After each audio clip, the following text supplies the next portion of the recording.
I want to introduce to you Dr. Ahmed Al-Hashmi, who is specialized TMJ doctors. And first of all, Doctor, I want to thank you for giving us this opportunity to having this special appointment with you. To begin with, Doctor, I have been in my jaw. Actually, when I open my jaw widely, it gets stuck. Then it's painful or it's getting stuck. Then I can't push it back to its normal condition. How often do you have this? Almost or a lot of. So every week you have this stuck jaw. Yeah. And you have to just move it around to bring it back into position. No, I have to go to doctor to do. So sometimes you have to go to doctor. Yeah. And they have to hurt. Yeah. Okay. Do you have any history of trauma? No. I had RTA or road accident a year ago. 1 year ago. Yeah. Okay. So this problem is annoying you. Yeah. And you want something to be done for it. Yeah. Okay. Do you have any like safety joints any elsewhere, like your fingers or your shoulder? What do you mean by that? Like some people, they have this fingers which can bend it all the way to the. No, I don't have. Or people who with the sport, they have dislocated. No, I don't shoulder. So it's happening only for TMJ. Okay. And do you want something to be done, or you want to know what's happening? Yeah. Okay.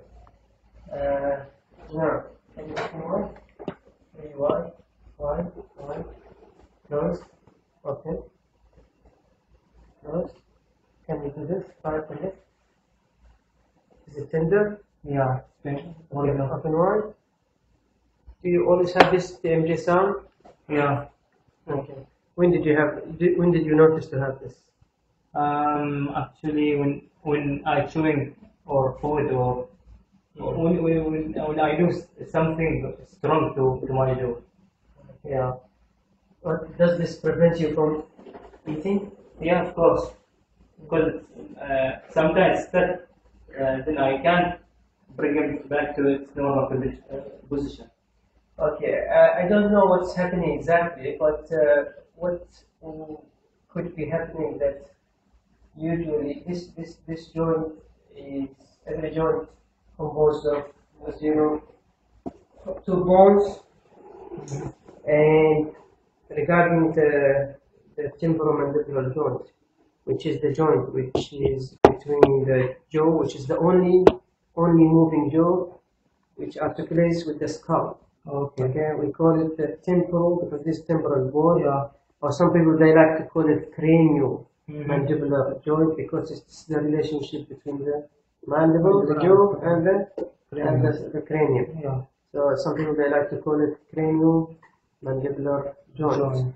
And what is special in this joint that there is an usually at rest the condylar head. Usually at rest is in relation with the glenoid fossa. But with function, it is more in relation to the eminence, which is an extension of the zygomatic. How about the ligament? Yeah, the ligaments hold it in position. The ligaments, the capsule, there are different ligaments which hold the jaw or the condylar head in position. But some people they have this laxicity of the ligaments. That's why I asked you whether your fingers can bend all the way or we had some sort of shoulder dislocation. Because some people they have this laxation or subluxation of the ligaments.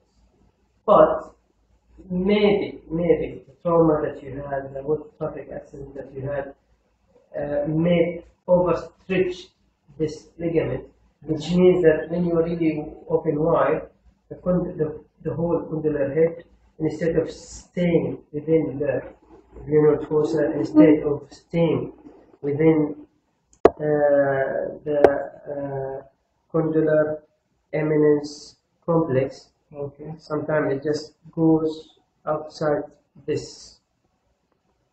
So it's more posterior than anterior, or? No, usually it's more anterior. Okay? Because this is why usually the condylar head is in relation to the anterior eminence most of the time when you function, when you move the jaw.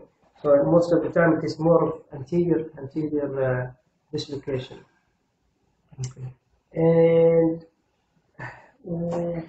it's not a serious problem unless it is causing you like dysfunction. You cannot eat. It's happening frequently. We can offer at the moment Or the treatment. Yeah, treatments. We used to do surgery in this problems. Okay. We used to cut the eminence surgically. We make this very flat.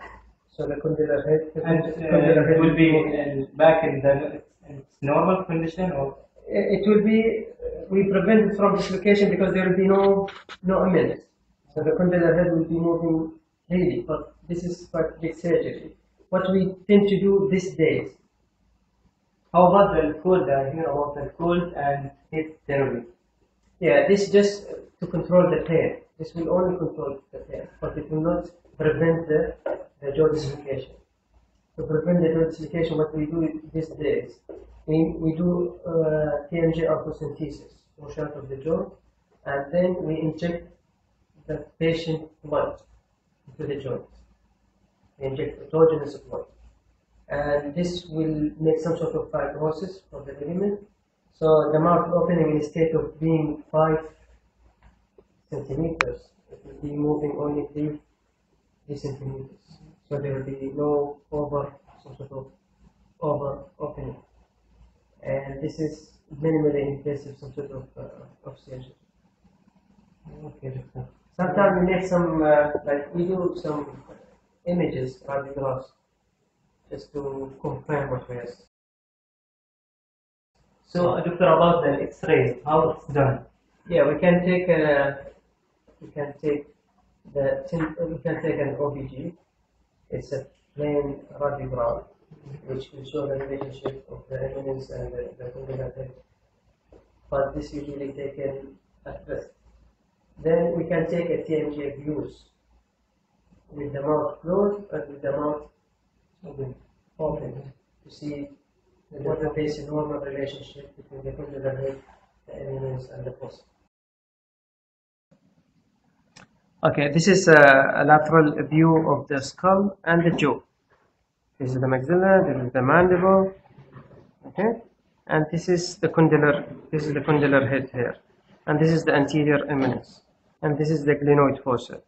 The condylar head is supposed to be somewhere here, but in this case, it is completely outside the glenoid fossa and completely anterior to the anterior eminence. That's why the patient has an obvious anterior open bite, which cannot be reduced. So the jaw, this is an example of jaw dislocation. Okay, doctor, about TMJ and M1, how much it's separate, or it's more in It's quite female, common. It's quite in common. female? It's quite common. It's more common in female actually, but there are other factors. It's trauma, it's developmental issues, and why in female more? Maybe because the threshold level is less. Some researchers they investigated that, and they found that there's more estrogen receptors within the joint. Estrogen is the female hormone, and so they are trying. It was one of the things that they tried to know why it's more in female, and that's what they found. It's more estrogen receptors in the TMJ, and that's why it's more in female. About the sound, I have clicking sound in my ear when I open mouth wide. Yeah, the sound as well, because of the fact that you had a trauma. Okay, we need to go back to the sound. Okay. For every joint there are 2 bones, and between them there's a disc. Yeah. Okay. Articular disc. The articular disc is supposed to be between the condyle and condylar head and the glenoid fossa. This is at rest. It should be here. And with a trauma, it gets displaced, usually displaced anteriorly. The disc, which is supposed to be in this semicircle, it is in some people it is displaced anteriorly. So when you really wide, when you really open really wide, and the disc goes back, it make this sound. Okay. This is something common. It's quite common. 30% of the people around us, if we check their joint, they have this clicking sound. Okay. And we don't treat that unless it is symptomatic. If there is pain, if it's causing dysfunction, you cannot open, you cannot eat. At that time, we need to do something. Otherwise, we just leave it alone. Okay, Doctor, could you please explain the dislocation of TMG? I mean, anterior and posterior and superior, and how? Yeah, of course. The condylar head can get dislocated. Anterior. Yeah, we can have an anterior dislocation, and that's the most common. Okay, or we can have. Why it's more common the anterior dislocation than posterior? Yes. Why is that? Because there is no limitation here anterior. How about the glenoid fossa? Compared to this, you can see there's some limitation. Lots of bone here compared to this area. This is free here. We have only soft tissues. Here it's just you just cannot go behind. And when we have posterior, actually we don't really have posterior dislocation. The glenoid fossa is very thin, and if you had a trauma while the mouth open and you have trauma from here, the condylar head will go into the cranium, into the anterior cranial fossa. So it's superior maybe. Yeah, it will be superior, posterior. We have very unlikely we have posterior dislocations. Because the glenoid fossa is very thin. Usually this happens in children because the condylar head is smaller than the glenoid fossa.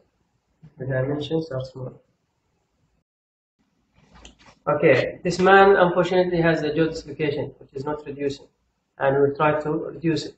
What you do, you put your thumb behind the last molar tooth, fingers just on the lower border of the mandible. The other side, the same thing, the thumb behind the last tooth, and the rest of the fingers are supporting the lower border of the mandible. Once you have a good control of the jaw, okay, you push the both thumbs down and in.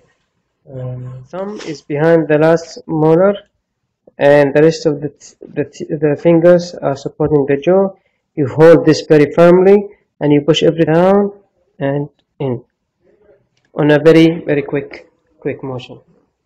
Okay, doctor. So this is all my question, and thank you for your time and. Okay, that's okay. Thank you very much.